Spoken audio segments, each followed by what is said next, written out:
I asked, starting this collaboration, why do you do this? Why do you host the Future Forum? And Aman Al-Qadi, the programming lead, said it is about diversity in voices, about democratizing foresight, about sharing the tools, and about the next generation coming into this field.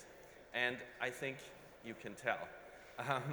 I already heard from many of you that this is one of your favorite gatherings that you have in your life, in the year, and I'm so excited to be a part of this.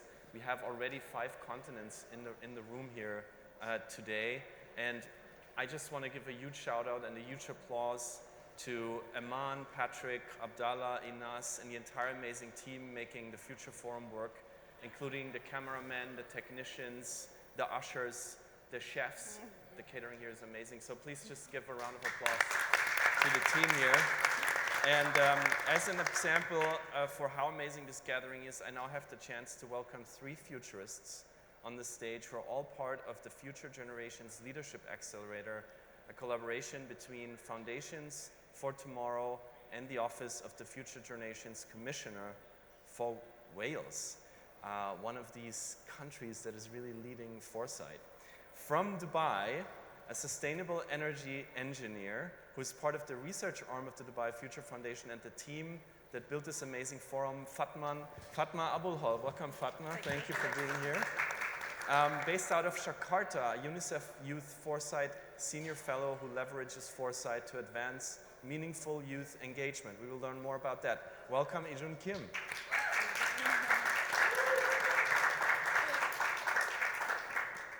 And hailing from Australia, UN Foundation Future Agenda Lead Management Consultant and Managing Director of Foundations for Tomorrow, please welcome Taylor D. Hawkins. Hi, Taylor. Our topic is the next generation of foresight, and my first question is, how did you actually get into this work? There's many, many paths and lives combined in this building right now. What turned you into a futurist? Taylor, please go first. Thank you so much, and a huge credit to you for pulling this together. I think you said the first session happened a week ago, so phenomenal credit to you. But I wish I could say that this outcome was part of a master plan, that I had a strategic horizon outlook, and that I'd seen this coming. But I've worked in leadership development for the better part of a decade, and just became incredibly passionate for futures literacy. And to be honest, I don't really class myself as a futurist because I would love everyone to be futures literate. I would love it not to be this siloed practice that only some people have. And similar to the work that I used to do in private sector organizations where you don't want culture to just be the job of the chief people and culture officer, we need futures and foresight to not just be the job of futurists. Everyone, whether they are a parent, a community leader, a private sector leader, a politician, needs to be embracing this. So it was my journey in leadership development that really landed me in realizing that it's essential that we build literacy in this space. So that is how I ended up here today. Wow, and you have been doing this now for 3 years, 4 years, the futurist work? I think, so futures literacy I started to weave into my leadership development work probably about 5 years ago, and then I, as I was telling you yesterday, unknowingly resigned my job a week before the pandemic hit in 2020, which gave me some artificial courage that I don't think I would have had I had the foresight to know what was coming. But that sort of time off allowed me to reevaluate how I can be most impactful in this space, how I can help to integrate futures literacy. So I started Foundations for Tomorrow, that then has evolved into this entity advocating for future generations policy in Australia and future gen literacy more globally. I'm so glad you changed your career path, because otherwise we wouldn't be here today. Thank you. Ijun, what got you into this work? My journey is, I guess, quite similar to Taylor's. I stumbled upon this. My background was actually in peace building, and this was 3 years ago. I was just sitting there talking with friends and colleagues, and we were talking about how there's very few opportunities for young people to really discuss what the future would look like in Northeast Asia. And, you know, for context, I'm sure many of you are aware, Northeast Asia is geopolitically interesting. And because it's quite complex and sensitive, sometimes it's really difficult for young people to have an in and have a say in those conversations. So we were talking about that, and then one thing led to another, and then the United Nations Department of Political and Peacebuilding Affairs wanted to host a space where they bring young people to discuss what we were hoping to do. And then we thought, what about we did it more strategically. And we started doing a little bit of research, Googling, and then we came across this whole new methodology. And at the time, I was completely unfamiliar with Foresight or futurist thinking. And I started reading about it, and I was like, this is perfect. This is what we need, because I was aware that we needed to have somewhat of a structure to the conversation, because essentially we are talking about things that may or may not happen 10, 20, 50 years down the line. So one thing led to another, and it was just a perfect combination of what we were hoping to do and a platform and a space that enabled us to do it. And a beautiful example of how futurist thinking can help you to look beyond a conflict and actually see peace instead of the mess of the moment. Thank you, Ijun. And Fatma, what brought you into being a futurist? To be honest, I think I became a futurist without knowing it first. So having been, brought up here in Dubai, I started my career early on in renewable energy engineering. So I started my journey with the Ministry of Energy, where we're putting, long-term plans and strategies, as well as running some government accelerators to basically incentivize the use of, for example, electrical vehicles. So all of this is kind of part of the Futures work. And then I just transitioned to the Dubai Future Foundation, where basically I learned that, actually what I've been doing is part of, how future foresight is embedded, how strategic thinking as well. So also as part of my journey with the Dubai Future Foundation, the Dubai Future Foundation runs a program called the Dubai Future Experts Program, which is a program that brings all the different, entities within Dubai and basically build the capacity in terms of, learning about the different modules and the different foresight techniques, and then basically going back to their own entities and running like a futures project. So I guess this is how my journey kind of transitioned into the future, and yeah. Fantastic, and it's amazing to see how many things here are run by the youth. I just learned last night on the last panel of today at the forum here that the climate negotiator team at COP from the UAE, I think 70% of the team is under 35 years old. Yeah, so basically a part of my previous job was also being part of the climate negotiators. So I spent the first 5 years of my career being in that field. And to be honest, it was just amazing because, to be honest, we are really in the land of opportunities. And this is how we kind of build our capacity. And, the youth, I guess, are already empowered. Let's zoom out of Dubai and look at the globe, Taylor. You have been engaged by the Office of the Future Generations Commissioner for Wales. It's like a melody that rolls off the tongue. It's such a cool title. To build the accelerator that all of you are a part of. In 4 different languages, you're convening youth ambassadors, all under 30, some of which are in the room today. Give a shout. Hi there. And you really advocate around the world for young people to do foresight. Where in the world besides Dubai have you seen successes where a country or a region is empowering the next generation of futurists? Can you maybe give us 1 or 2 examples? Absolutely. Look, I'd be remiss if I didn't start with Wales, given that they have enabled all of this to be possible. And one of the things that I love most about their approach is it was community-led. So they consulted for the Wales that we want. They asked community groups to really define what the future of Wales should look like.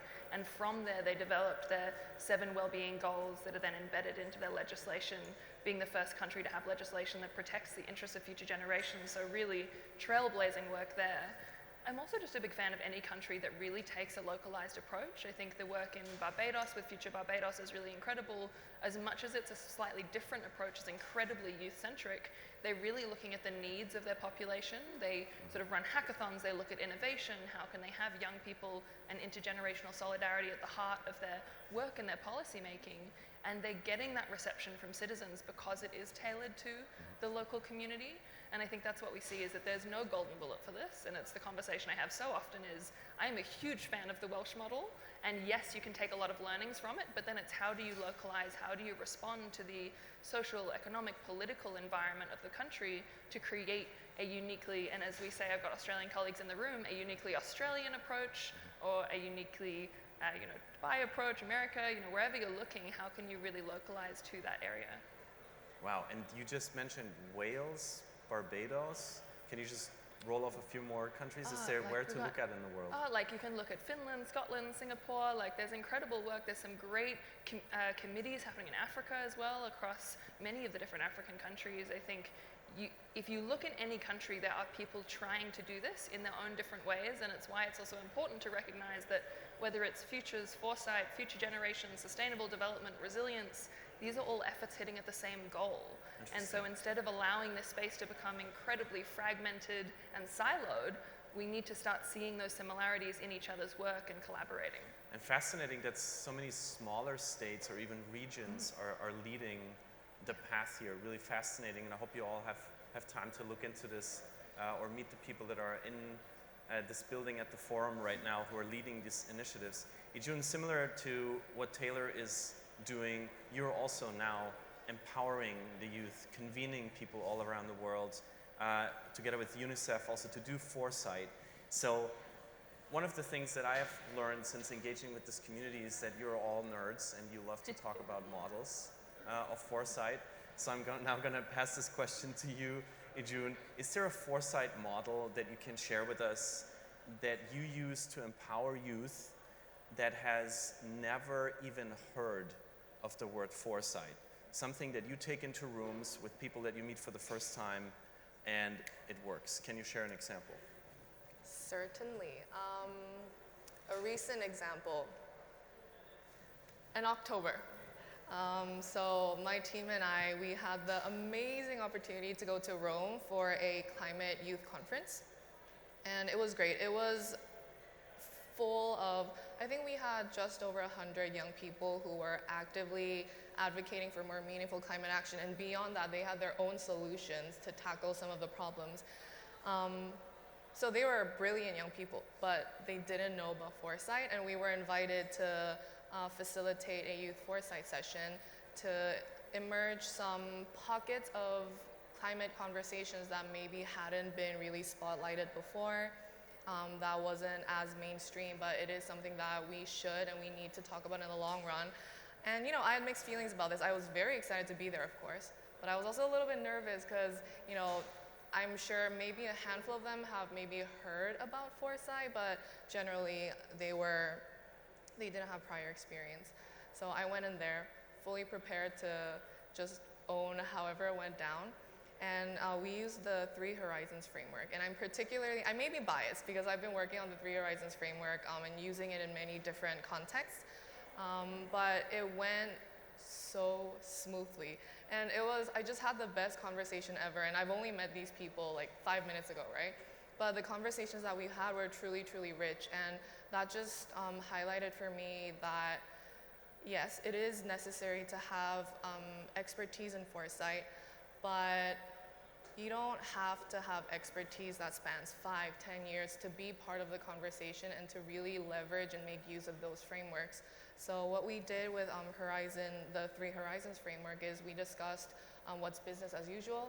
And I think the key here is that, especially for young people when we're talking about climate change, when we discuss business as usual, there's a lot of frustrations, right? But we also made sure to point out what are some things in society that we do want to keep into the future. So I just gave an example. So we were in Italy, right? So I was like, I love pasta. 50 years later, I still want to eat pasta. Like, that's something I still love about the world now. That's Horizon 3. Yes, exactly. Pasta. So that's not, talking about Horizon 1 doesn't necessarily mean we only talk about the things that we want to get rid of. There are some things that are valuable and we want to retain. And then we talked about Horizon 3, which is the preferred vision. And of course, the ideas and the visions that the participants came up with, truly, truly rich. I wish I had like a whiteboard to draw it for you, and then Horizon 2 was actually possibly the best space for these group of innovators, because Horizon 2 is all about the innovations and the disruptions that can launch us from Horizon 1, which is now, to Horizon 3, to the preferred future. And it was a room full of young innovators, truly passionate about what they do. So that just nailed it home for me that this works, and we can engage young people, or people of all ages and generations really, through conversations about the future, regardless of their experience. Who here in the room has used the 3 Horizons model in their work yet?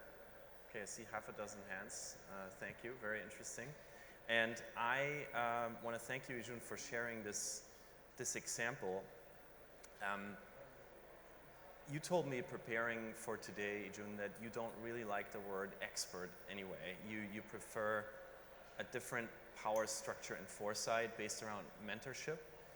And I would like to practice this right now. How can this group that is together here right now support you, the three of you, from 3 different continents? Is there a field of foresight you would like to know more about, or a new initiative that you're working on that we could share right now? Where do you need support? Ijun, I'll start with you. Yeah, I think I love people who bring expertise, but I think the word expert, the title it kind of entails a sense of hierarchy, and what a lot of us in the room are trying to do is really participatory foresight, horizontal conversations. And so if I were to inquire for some support, we're actually launching our Youth Foresight Playbook in like half an hour. Half an hour? In half an hour. And yes, of course, we'd love for you to check it out, use it, because the aim of the playbook is that you can go through the materials, the guiding questions, so that there are avenues for you to transform or reimagine the projects that you have so that it's more catered towards young people, or it enables meaningful youth engagement. But beyond that, we don't see this as a static piece of work. We would really, really, really love to hear your experiences using it, what you loved about it, what you hated about it, how can we improve it. So if you were able to just take a look and let us know how it went, I would greatly appreciate that. The Youth Foresight Playbook. Thank you. Fatma, how can we support you? To be honest, just to continue this conversation forward, so being part of the Dubai Future Forum team, this is what we're trying to do, basically, to bring all the different expertise, all the different, the methodologies that we're not yet aware of, and to basically engage. So really, like, the only way to support at the moment is just to keep engaging in conversation. Thank you. The plan for Horizons is to meet every month, and the tech has actually prepared a QR code for all of you that we're hopefully going to see on the screen in a few seconds, where you can sign up for the upcoming session. So thank you for allowing me to plug that, Fatma. And we will support, of course, this community going forward. Taylor, how can we support you? I think number one, continuing to invest in young people's literacy in the future space. So sharing the accelerator, completing it, sharing your insights as to how it can be improved. I also think, similar to Ijun, I've got a session later today where we're developing a statement of ambition for the Summit of the Future. So just really encouraging everyone to stay invested in the international system and to participate. So really inquire as to what ambitions in the Summit of the Future that's happening in September 2024 you care about, how can you contribute. There's some CSO consultations coming up. So just really embracing that opportunity for it to be a transformational moment for the international system. You're also humble. I ask you, how can we support you? And you say, get engaged. Amazing. The QR code is up right now, so you are officially allowed to pull out your phones and scan it right now. We would love to see you on December 18 in the virtual room. As I said, live music, mindfulness, and stellar guests like the ones we have today are going to be on the stage. We're going to talk about the key takeaways from Future Forum 2023. And now my last question, and I know all of you are scared. I put this in the script, and our 3 guests came to me and said, what is this? Why are you asking us this? I'm asking this because I think one thing that futurists are really amazing at is sharing weak signals, things that you see, that you touch, that you feel, that you hear somewhere, that you think could have a larger impact. And I would like to try and do a little exercise, and hopefully to pass this on to you afterwards, so you can share signals with one another that you find interesting at the moment, and challenge our guests on stage by asking, what are signals that you have recently come across that surprised you, struck you as special, as potentially very impactful? You are augmented futurists. This is a term I learned here. You're from the next generation. You're tech enhanced. You're tuned into so many geographies, communities, feeds, channels, cultures, way of lives, more than anybody else, I guess, any generation before you. So something you've been reading, touching, seeing, noticing in the last couple of days that struck you as weird or as potentially very impactful. I'll start because I live in New York City, and I just bumped my mic. I live in New York City, and New York City just had a little news that said PepsiCo was sued by the Attorney General for plastic waste in the Hudson Valley. Small news, potential massive impact out of this process that is coming up. So that's my signal that I wanted to share. Taylor, how about you? Yeah, I I think anyone who's been working in this space for any duration of time knows that cultural change is sort of the master of everything. We can make policy, institutional change, but if culture doesn't lead or follow that quite quickly, you're in a bit of a tough spot. And I have really enjoyed seeing the shift in the last few years, that it used to be very cool to be the lone ranger futurist who was ahead of the crowd, sort of leading by yourself. And I think in observing people's language and how everyone's communicating and in how maybe people have been responsive to my rants on this topic over the last few days, is that it has become cool to work together. It has become cool to collaborate, and the desire to be the one person who saves the world is kind of dissolving, and it's rather how can we be the community that shifts it? How can we invite more people in, be more inclusive? And that honestly is groundbreaking from my perspective. It's cool to collaborate. It's cool to vote, Yeah, I think. I love that it's cool to vote. It is cool to vote, everyone. Thank you, Taylor. Ijun, a weak signal from you. Well, Taylor, thanks for starting off on a positive note, because I have a slightly depressing one. So we're observing a rise in child marriages due to climate change, because displacement, difficulty, challenges in agriculture, people are having more trouble traveling and so on. But I won't go into the full scope of implications because that's quite dark. But the reason why I pointed this out and I'm sharing with you today is because where did I read this? I wasn't actually the one doing the research. It was actually one of our new cohort of fellows just 2 weeks ago. So we pretty much launched them into this whole Foresight capacity building journey. And I guess it's safe to say we didn't quite prepare them, so they're swimming and learning as they go. But it happened very rapidly. We gave them a general guideline of what this looks like, and someone who's never done Foresight before is already doing horizon scanning and merging issues analysis. So that just brought home to me that, okay, so what we're doing is actually kind of working, and we're seeing individuals taking the initiative to scope out what's out there. So a little positive note for you all. Wow, but thank you for raising this issue, and thank you for sharing this from your region, from your part of the world. Thank you, Ijun. Fatma, the last signal's on you. To be honest, like with COP happening soon, I've been keeping up on the news of climate, but at the same time AI. So I've been seeing that we have so many startups that are currently looking into how to embed both and to use AI for, basically to monitor emissions, to decarbonize, and to help the environment better. So it's one of the things that I've been reading, and it would be very interesting to see how these startups are on a mission to, a more sustainable world, but with the use of tech and AI. Wow, 4 signals from 4 continents live here for you. Please continue sharing signals with one another. When the event ends, the community begins. So to be part of the next virtual gathering at Dubai Future Horizons, please scan the QR code and sign up now. And I would like to give a huge applause and a huge thank you to our guests today, to Ijun Kim, to Taylor Hawkins, and to Fatma Abulhoul. Fatma, how do we say thank you, see you again next year?